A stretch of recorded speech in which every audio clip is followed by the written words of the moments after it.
کسی ناپاک کو پانی میں جانے سے شرم محسوس نہیں کرنی چاہیے، یعنی باطنی طہارت حاصل کرنے کے لیے شیخ سے تعلق قائم کرنے میں حجاب نہیں ہونا چاہیے۔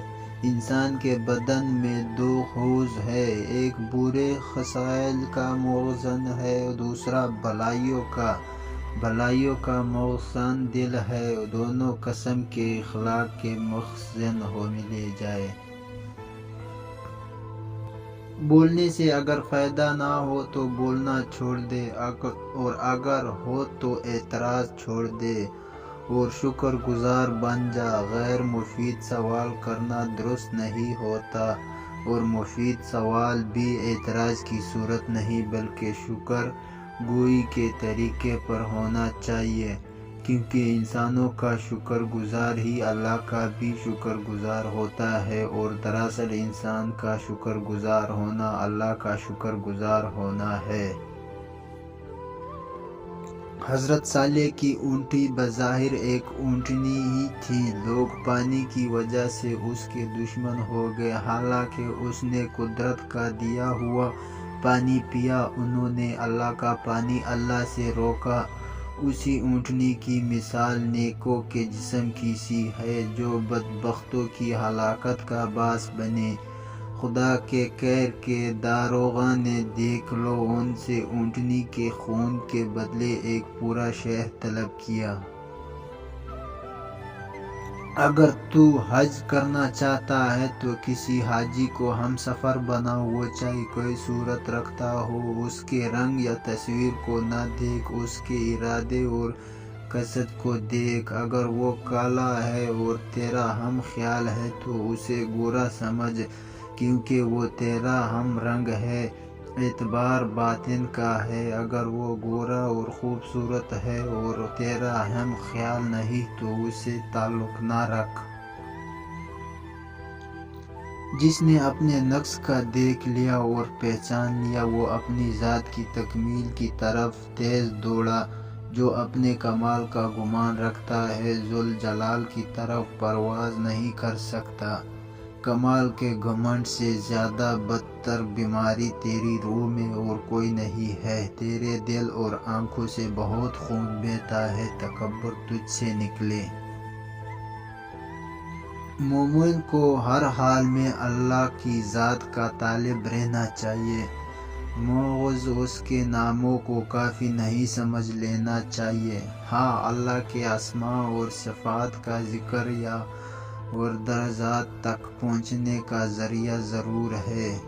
دلالت کرنے والے کا وجود اس چیز کی وجود کی علامت ہے جس پر وہ دلالت کرتا ہے۔ عوام کا خیال ہے کہ راستے میں چھلاوے ہوتے ہیں جو انسان کو بھٹکا دیتے ہیں، مگر جہاں چھلاوا ہے وہاں راستہ بھی ضرور ہے۔ ہر اسم کا مسمع ضرور ہوتا ہے، خواہ اس کا وجود خارج میں ہو یا ذہن میں۔ ہاں، منفعت صرف مسمع سے ہے، نام سے نہیں۔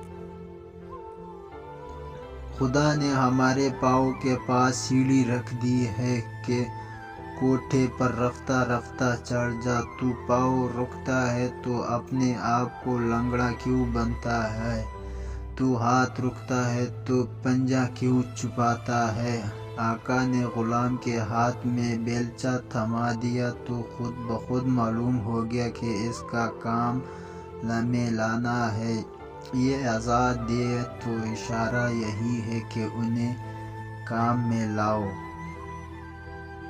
وہ شخص قابل مبارکباد ہے جو آغاز میں ہی انجام کو دیکھ لے۔ اگر اس نے صرف آغاز کی اور آواز سنی تو وہ اس کے دل میں گھر کے لیے گئی اور پھر وہ انجام کی آواز سننا پسند نہیں کرے گا۔ انسان جب آغاز پر فریختہ ہوتا ہے تو انجام سے آنکھیں بند کر لیتا ہے۔ روپیہ خرچ کرنا سخی کے لیے مناسب ہے، لیکن عاشق کی سخاوت اپنی جان سپرد کر دینا۔ اگر تو خدا کے لیے روٹی دے گا تو تجھے روٹی ملے گی، اور اگر تو خدا کے لیے جان دے گا تو تجھے نئی جان دی جائے گی۔ تیرا حال یہ ہے کہ اگر تجھے اللہ کی عبادت کے لیے کہا جاتا ہے تو کہتے ہو کہ اللہ غفور رحیم بخش دے گا۔ اگر اللہ غفور ہے تو اللہ رزاق بھی ہے اور رزق بھی عطا کرے گا، پھر رزق کے لیے کیوں تم نے رات دن ایک کر دیے ہیں؟ اگر آنکھ کی بینائی ختم ہو جائے تو انسان رات اور دن میں فرق نہیں کر سکتا، اسی طرح اگر انسان دل کا اندھا ہو جائے تو وہ حق اور باطل میں فرق نہیں کر سکتا۔ نہر کے کنارے پر سویا ہوا شخص پیاس محسوس کرتا ہے جبکہ پانی بالکل اس کے قریب ہوتا ہے۔ اس کی بدبختی یہ ہے کہ وہ اٹھتا ہی نہیں ہے تو اسے پانی کیسے نظر آئے۔ یہی ہمارا حال ہے۔ خدا کی ذات ہمارے بہت قریب ہے لیکن ہم اس کے طرف قدم ہی نہیں بڑھاتے۔ جس طرح نیند میں قیدی قید خانے سے بے خبر ہوتے ہیں اور بادشاہ سلطنت سے بے خبر ہوتے ہیں، نہ کسی کو فائدہ اور نہ نقصان کا غم اور فکر، نہ اس فلانے اور اس فلانے کا خیال، خدشناش کی یہ حالت بغیر نیند کے بھی ہوتے ہیں۔